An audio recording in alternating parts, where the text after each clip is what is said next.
Good morning, everyone. Today, I want to talk about something that touches all of us, something we all experience at some point in our lives: mental struggle. Whether it's stress, anxiety, fear, or moments of overwhelming doubt, we all have those days when the weight of the world feels too heavy to carry. We've all had moments where we question ourselves, where we feel lost, or where we wonder how we're going to make it through. But what if I told you that in those very moments of struggle, there is a profound truth, a truth that not only speaks to the heart of our pain, but also offers us the strength to get through it? I'm talking about the powerful, life-changing lessons we can learn from Jesus. From Jesus. His life and teachings offer us insights not just about how to live, but how to navigate the mental struggles that challenge us. Jesus doesn't offer us an escape from hardship. Instead, he offers us a path through it, showing us how to confront our struggles with strength, faith, and trust in something greater than ourselves. So, over the next few minutes, I want to explore with you the mind-blowing truth about mental struggle, according to Jesus. We'll look at how he teaches us that we are seen, that we are never alone, and that through prayer and faith, we can find the strength to face whatever comes our way. And most importantly, I want to leave you with a simple yet powerful reminder. Even in our deepest struggles, we are loved, we are valued, and we are never without hope. Let's dive in. When we talk about mental struggle, it's easy to think of it as something that only happens to certain people, or that it's somehow separate from the rest of our lives. But Jesus understood something crucial about the human experience that we often forget. Mental struggle isn't an anomaly, it's part of being human, and it's okay to acknowledge that. Let's go back for a moment to the very core of what Jesus went through. If you look closely at his life, you'll see that he didn't walk through life like some superhuman who never faced any emotional challenges. Oh, and? In fact, some of the most poignant moments in his journey show that he was deeply affected by the very same things we struggle with: sorrow, fear, loneliness, grief. And these moments weren't just passing feelings. They were real, heavy, and raw. Take, for example, the night before his crucifixion. Oh, in the Garden of Gethsemane, Jesus is described as being overwhelmed with sorrow to the point of death. Matthew 26:38. That's not the picture of someone who's living above the fray, untouched by the messiness of life. That's someone who is, in that moment, deeply human, wrestling with fear and anguish in a way we can all understand. He knew what was ahead. He knew the pain he was about to endure. And in his vulnerability, he didn't hide from it. He didn't try to act like everything was fine. He didn't suppress the feelings or try to pretend he wasn't scared or overwhelmed. Instead, he allowed himself to feel it, to be fully present with his emotions. And that's where we often get it wrong, isn't it? So often, when we experience mental struggle, we feel the need to push it down. We think, I shouldn't feel this way or others don't understand. We live in a culture that tells us to keep pushing forward, to bottle things up, to pretend like we have it all together. We may even see it as a weakness or a failure if we show that we're struggling. But that's not what Jesus did. He embraced the struggle. He didn't let the emotions control him, but he didn't deny their existence either. It's also important to note that he was fully aware of the journey he was on. Jesus could have chosen to walk a different path. He could have avoided the struggle. But he chose to go through it. And in doing so, he made a profound statement about our own struggles.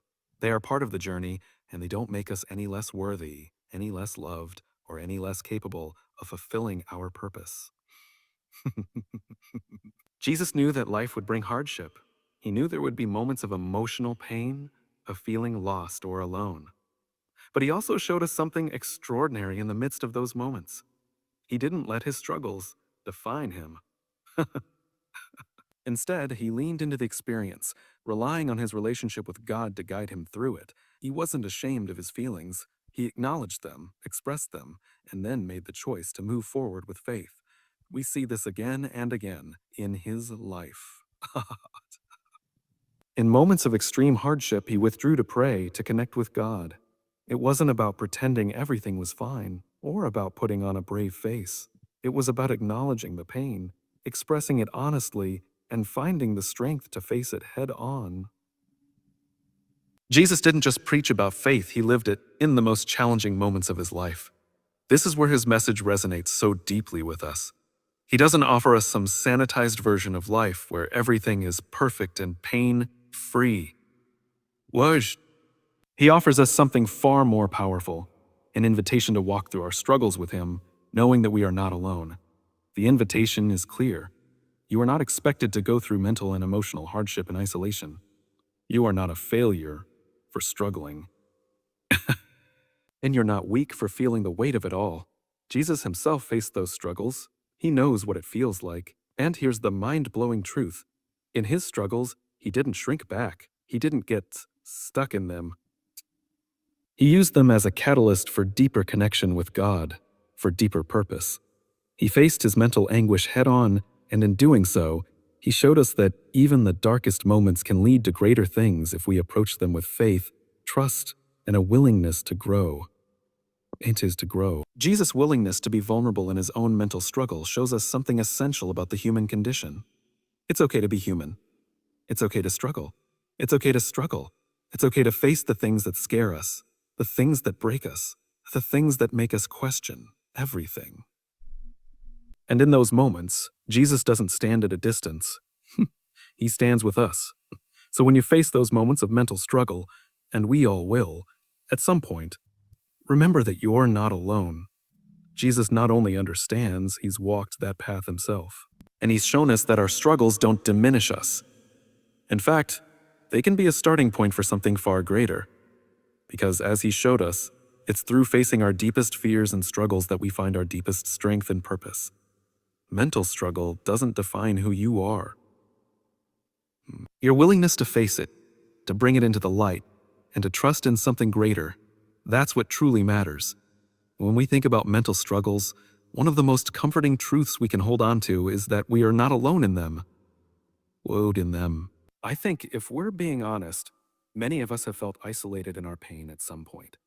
We've had those moments when it feels like no one understands what we're going through, when the weight of our thoughts and emotions seems too heavy to bear, and we wonder if anyone out there even notices.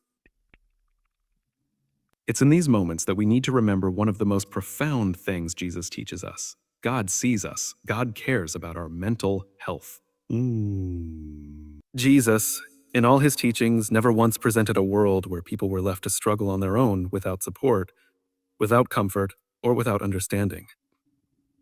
In fact, his entire ministry was built around the idea of compassion, especially for those who were suffering. When we read through the Gospels, we don't see a detached figure standing from a distance.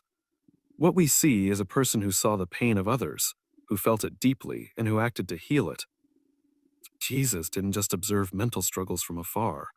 He walked with people in their pain. He didn't stand in judgment. He offered compassion and practical help. Take, for example, the story of the woman with the issue of blood in Mark 5. She had been suffering for years, physically, emotionally, and mentally. For 12 years, she had been excluded from normal society, considered unclean, and likely carried the burden of deep shame. The isolation she must have felt during that time is unimaginable. But in the midst of her deep struggle, Jesus noticed her. When she reached out, just hoping to touch his cloak, he turned to her, not with reprimand, but with compassion.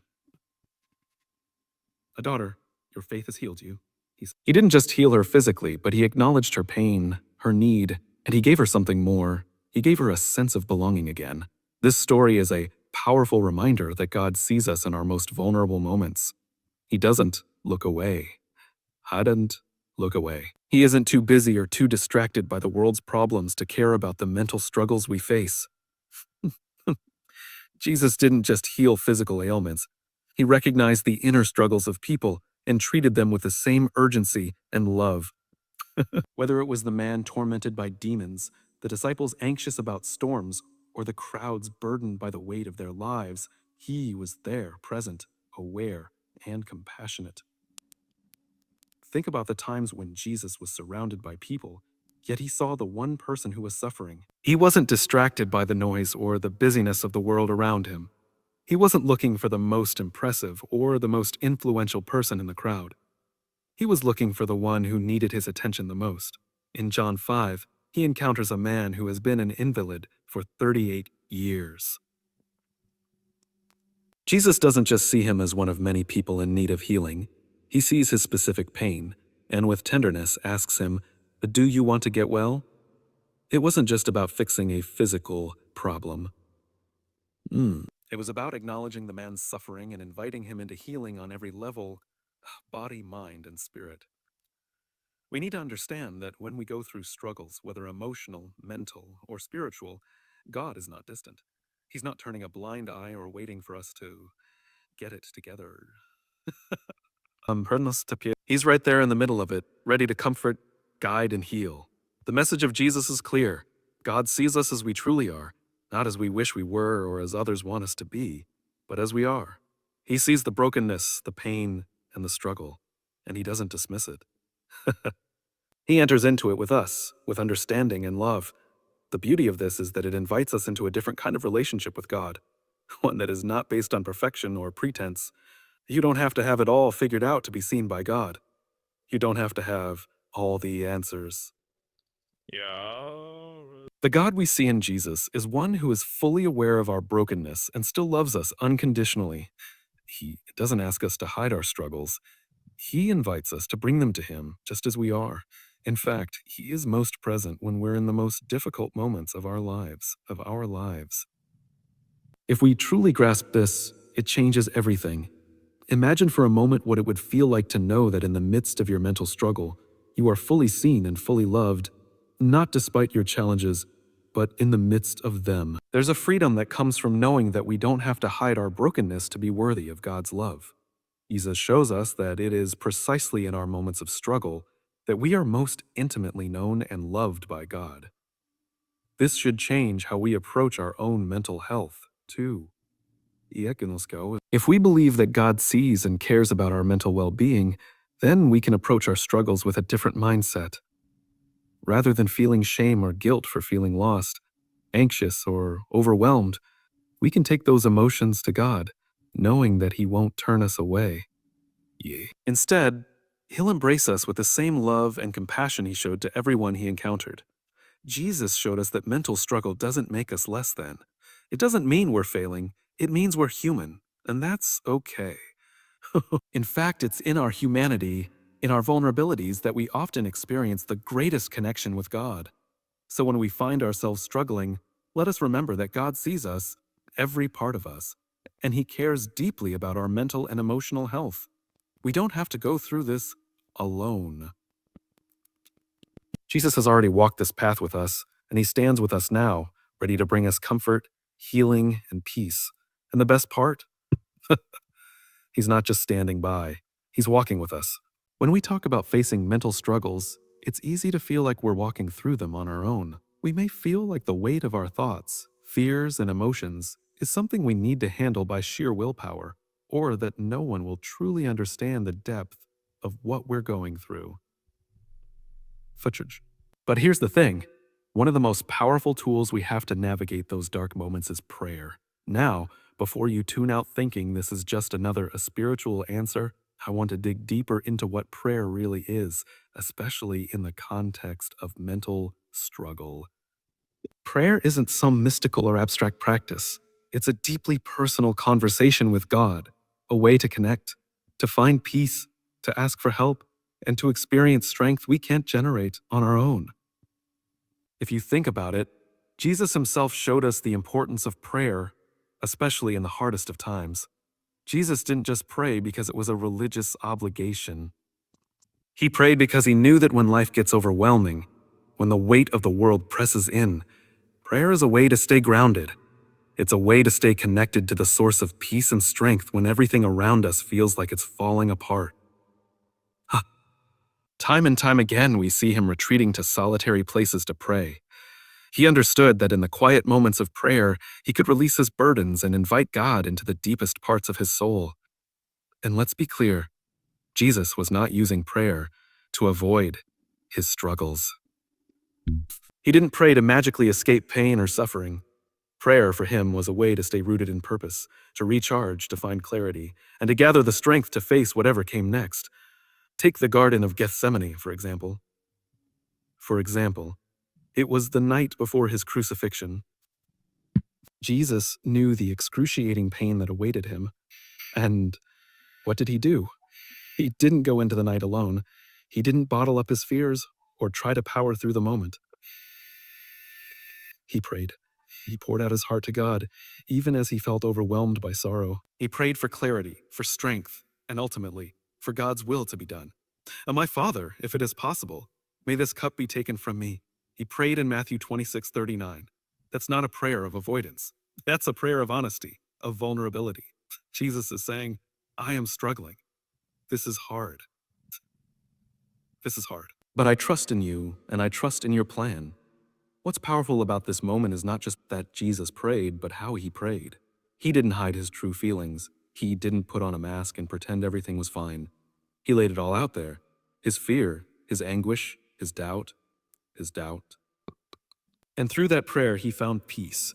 He found the strength to say, yet not as I will, but as you will. Prayer didn't take away his struggle, but it gave him the strength to walk through it.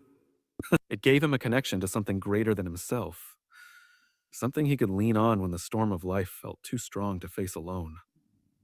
We often overlook the power of prayer because we think it's just a way to ask for things. We think of prayer as a shopping list. God, I need this. I need that. But prayer is so much more than that. It's a conversation. It's a space where we can show up as our authentic selves, not pretending to be perfect, but acknowledging our needs, our struggles, and our desires. Prayer is about bringing our full selves to God and trusting that He's there, listening, loving, and offering us the peace and clarity we need to move forward. When we're in the middle of mental struggle, prayer isn't about fixing everything instantly or finding a magical solution. It's about finding a way to connect with God, to open our hearts and our minds to His presence, and to receive His guidance. And let's be clear, this doesn't always look like long, eloquent prayers or perfectly structured sentences. Sometimes it's just a moment of silence, a whisper, or even a cry. Sometimes it's simply showing up and saying, God, I don't know what to do. I don't know how to handle this. But I trust you. And here's the thing. Prayer isn't just about seeking answers. It's also about seeking peace. It's about taking the time to center ourselves, to pause from the noise, the stress, and the chaos, and to listen. Prayer allows us to reframe our struggles, to shift our perspective from the weight of our emotions to the strength of God's presence. It's in these moments that we find clarity, direction, and often a deep sense of peace that we couldn't find on our own. But let's not forget that Jesus didn't just pray for himself. He prayed for others. He was often seen praying for his disciples, for the people he encountered, and for those he was sent to serve. In fact, in the middle of his greatest trial, he prayed not only for himself, but for the people he loved. In John 17, we see Jesus praying for his disciples, asking God to protect them and guide them. Even in his own suffering, he was thinking of others and praying for their strength, peace, and well-being. This is a powerful reminder that prayer is also about community. It's about praying for others who are struggling too, offering them our support and our love, even when we're in our own moments of pain. We also see in Jesus' life that prayer is not just something we do in times of crisis. He made it a regular practice, retreating often to pray, to recalibrate, and to connect. In Luke 5:16, we read that Jesus often withdrew to lonely places and prayed. This wasn't just a crisis management technique. It was a foundational part of his life. He made prayer a daily habit because he knew that staying connected to God was the only way to remain strong, to remain grounded, and to keep moving forward with purpose. When we find ourselves in the midst of mental struggle, it's easy to forget about prayer or to feel like we don't have the energy for it. But the truth is, prayer is one of the most powerful tools we can use in those moments. It's a reminder that we don't have to carry the burden alone, that we don't have to figure everything out by ourselves. We have a direct line to the one who knows us completely, who understands us fully, and who has the strength to guide us through whatever we're facing. So, when life gets overwhelming, when the mental struggles feel too heavy to carry, don't shy away from prayer. Don't think you need to have all the answers or that you need to be perfect. Just show up, be honest, and allow God to give you the peace, strength, and clarity you need. Because in prayer, we're not only inviting God into our struggles, we're inviting Him to show us that we don't have to face them alone. Prayer won't take away the struggle, but it will help us find the strength to face it, knowing that we are seen, heard, and loved. When we talk about mental struggle, it's easy to feel like we have to face it alone. We think that if we just try harder, if we dig deep enough, we can get through it by sheer willpower. And let's be honest, there are times when we're all told to just have more faith or to push through. But what if faith wasn't just about overcoming challenges on our own? What if, instead, faith was a tool, a powerful tool we could rely on, not to avoid struggle, but to get us through it with strength, perspective, and hope? That's where Jesus comes in. Throughout his life, he didn't shy away from talking about faith, but he didn't frame it as some abstract, untouchable idea. He made it practical. He made it personal. Jesus didn't just say, have faith. Have faith. He showed us what faith looks like in real life, especially when faced with the toughest challenges. And when it comes to mental struggles, faith isn't about ignoring the pain or pretending everything is fine. Faith is about trusting that there is more at play than just what we can see, feel, or control. It's about knowing that even in the midst of our struggles, God is present, and He's working in ways we can't always understand. One of the most powerful examples of this is when Jesus talked about the faith of a mustard seed. In Matthew 17:20, He tells His disciples, "If you have faith as small as a mustard seed, you can say to this mountain, 'Move from here to there,' and it will move." Now think about that for a moment. He's not telling them to have massive, unshakable faith all the time. He's saying that even the smallest amount of faith can move mountains. When we're dealing with mental struggles, we often think we need a huge leap of faith to get through it. We feel like if our faith isn't big enough, if we can't muster up enough belief, we're somehow failing. But that's not what Jesus is saying here. What he's really saying is that faith isn't about the size of your belief. It's about the direction of it. It's about trusting in God, even when things don't make sense. It's about bringing what you've got, no matter how small or shaky it feels, and trusting that God can use it to help you move forward. Jesus understood that mental struggle can often feel like we're facing a mountain. It feels overwhelming, though. It feels like we're stuck, unable to move, unsure of how to even start climbing. But he also showed us that faith doesn't make the mountain disappear. Faith doesn't automatically take away the hardship. But faith gives us the strength, the courage, and the perspective we need to keep going, step by step, even when the mountain looks impossible to climb.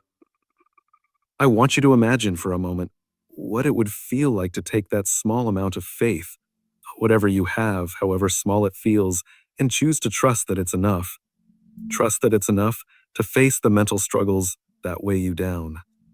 Trust that even if you can't see the end of the journey, you don't have to walk it alone. Faith isn't about knowing how everything will work out. It's about knowing that even in the midst of your doubts, fears, and pain, you are held by something greater. Jesus modeled this perfectly. He didn't wait until he had all the answers, until he had everything figured out, before he acted. He trusted, even when he didn't fully understand. He trusted, even when the path ahead seemed impossible. And that's exactly what faith does. It empowers us to take the next step, even when we're uncertain about what's ahead. It's about showing up every day, bringing our smallest bit of trust, and believing that God will meet us where we are. Let's think for a moment about the times in Jesus' life when he showed his disciples the power of faith. There's the time when he calmed the storm. The disciples were on a boat, terrified of the storm that was raging around them. They were sure they were going to drown.